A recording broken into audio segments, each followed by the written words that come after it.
బాలయ్యకి భయపడి అసెంబ్లీ నుంచి వెళ్ళిపోయాడు అంటున్నారు కదా ఇక్కడ హిందూపురంలోని. నిజంగానే పడిపోయాడు అంటారు జగన్. బాలయ్యకి భయపడి కాదు, ఎవరు కాదు వాళ్ళు చేసే అభివృద్ధి కార్యక్రమాలకి అట్లాంటి చెప్తే ఈయనకి ఎంతమంది గన్మెన్లు 900 మందికి పోలీసు వాళ్ళు పెట్టుకోవడం మడే ఈయనేమైనా పెట్టుకుంటాడా? పబ్లిక్ గా తిరుగుతాడు ఈయన. బాలయ్య భయపడ్డా? ఎందుకు భయపడతాడు సార్? భయపడే అవసరం ఏముంది?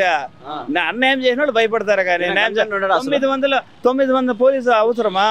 ప్రధానమంత్రికే లేదు, ఈయనకి అంతమంది సెక్యూరిటీ అవసరమా? ప్రజల సొమ్మే కదా జీతాలంతా చేసిండేది. మరి అవన్నీ ఉంటాయి. బాలకృష్ణ గారు గన్మెన్లు పెట్టుకోరు ఇక్కడికి వచ్చినప్పుడు?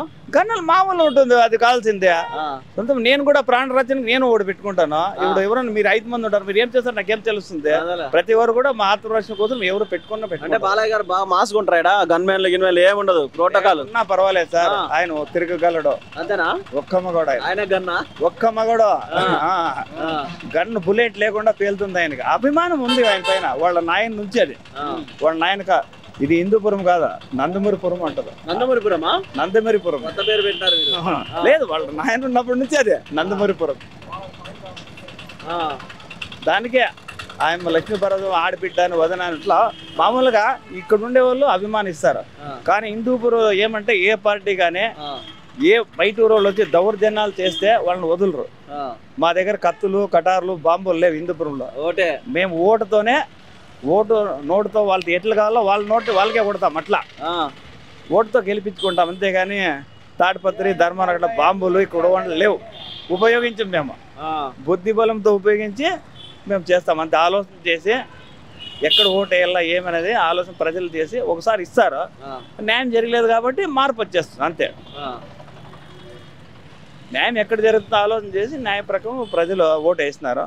అది వాళ్ళు కూడా అది కాపాడుకోవాలి. వాళ్ళు కూడా బాధ్యత అదే. గవర్నమెంట్ గెలిచి ఇన్ని సీట్లు ఇస్తున్నారు కాబట్టి వాళ్ళకి కూడా ఉంటుంది, ఇంతమంది గెలిపిస్తున్నారు కదా అనే బాధ్యత. కాబట్టి ఆ బాధ్యత వాళ్ళు తీసుకొని ఆ అభివృద్ధి కార్యక్రమాలు, రోడ్లు, గుంతులన్నీ ఒక్కోటి చేస్తున్నారు. ఇప్పుడు కూడా అదే అమలు అవుతుంది.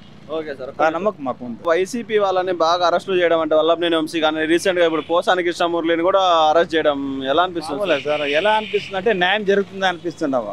వేరు న్యాయం జరుగుతుంది. ఇంకోరు ఎప్పుడే కానీ వ్యతిరేకంగా అట్లా మాట్లాడుకోకుండా, అసఖ్య వాక్యాలు మానుకోకుండా ఎవరిపైన కానీ ఒక కుటుంబ సభ్యుల పైన, లేడీస్ కానీ ప్రతి ఒక్కటి బాధ్యత గల మహిళలంతా బజార్కి ఇడ్చి వాళ్ళ దుష్ప్రచారాలు చేసి వాళ్ళ పైన అధికార పార్టీలతో మన్నలు పొందాలని చెప్పి అటువంటి వారికి ఇది తగిన శాస్తి. ఇంక ముందు కూడా ఏ పార్టీ వాళ్ళు ఎవరే కానీ ఏ పార్టీ కానీ ఇట్లా అవన్నీ చేయకూడదని వాళ్ళకు కూడా భయపడుతుంది. ఆ భయభ్రాంతులు ఉండాలనే టీడీపీ వాళ్ళు భయపడి అరెస్టులు చేస్తున్నారని అంటున్నారు సార్. ఏం టీడీపీ వాళ్ళు భయపడి అరెస్ట్ చేస్తున్నారు అదేం కాదు. ఆయన చేయకంటే కక్ష సాధింపులు రెడ్ బుక్ రాజ్యాంగం నడుస్తుంది ఆంధ్రప్రదేశ్ లో అంటున్నారు. మామూలు అది అంటారు. మామూలుగా ఎప్పుడైతే హోదా పోతుందో ఏదో కావాలని ఏదో ఒకటి నాకు అసూయ కలిగిన ఏదో ఒకటి చెప్తాను. నేనే కొట్టుకొని కావాలని నాకు కొట్టినారు అని చెప్తాను, వేరే వాళ్ళతో కొట్టించి. మామూలుగా అదే. వైసీపీలో మీరు బాగా ఇబ్బంది పడి అంటే కొంతమంది ఫ్యామిలీతో చూడలేని ఏమైంది అసలు పేపర్లు సించేసి పారేసి వాళ్ళు చేసే వాళ్ళదంతాను మటరల్ పార్టీ, మానభంగాల పార్టీ, దోపిడీల పార్టీ, దాడి పార్టీ, బటన్ పార్టీ, బటన్ ఇరిగే పార్టీ, బటన్ నొక్కుడు పార్టీ, వాళ్ళు నొక్కుడు పార్టీ. బటన్ నొక్కుతారా? నొక్కతేనే ఇరిగిపోయినవన్నీ. 3 సార్లు ఇస్తున్నారు, 3వ 4వ పటన్ పనిచేయలేదు. మీ అభిప్రాయం ఏంటి సార్? అభిప్రాయం ఏం లేదు. ఆయనకు తగిన శాస్త్రం జరిగింది.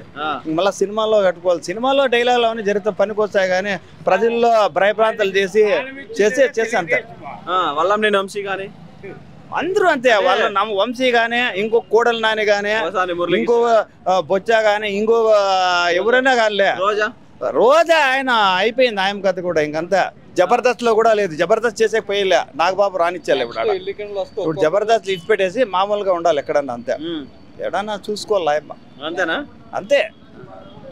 ఆయమ్మ ఏదన్నా దేవస్థానాల్లో ఉండిపోవాలి. ఆయమ్మ దేవతామూర్తిగా మారిపోవాలి. అంతేనా? సినిమాలకు పనికిరాదు ఇంకా దేవతామూర్తి. ఎన్నికలు వస్తే గుడ్డలోడు కొడతా అంటున్నాడు జగన్. మరి పోలీసు వాళ్ళని వాళ్ళు అధికారంలో ఉన్నారని విర్రవిగితే గుడ్డలు తీసి కొడతా అంటున్నాడు జగన్. గుడ్డలు ఇడిచి కొడతాడు, అంతా కొడతారు. ఆయన గుడ్లు ఉంటాయో లేదు నెక్స్ట్ ఎలక్షన్ గజ్జు పీకులాట వాళ్ళ చెల్లెలే పీకేస్తుంది. అంతే. వాళ్ళ చెల్లెలు పీకితే గుడ్డలు. ఇంకా వాళ్ళు ఏం చేస్తారు? వాళ్ళు భాగాలు పంచలేదు. ఇంకా భాగం పెట్టాను అంగి పట్టుకుని వెళ్దా. మన తోడ ఆడబిడ్డ మనకు ఇప్పుడు ఈకపోతే ఊరికే ఉంటుందా? ఒక తండ్రి బిడ్డలే కదా వాళ్ళంతాను. ఆస్తి భాగాలు పంపకం చేయాలి కదా, అంతే కదా. అవన్నీ ఉంటాయి మామూలే.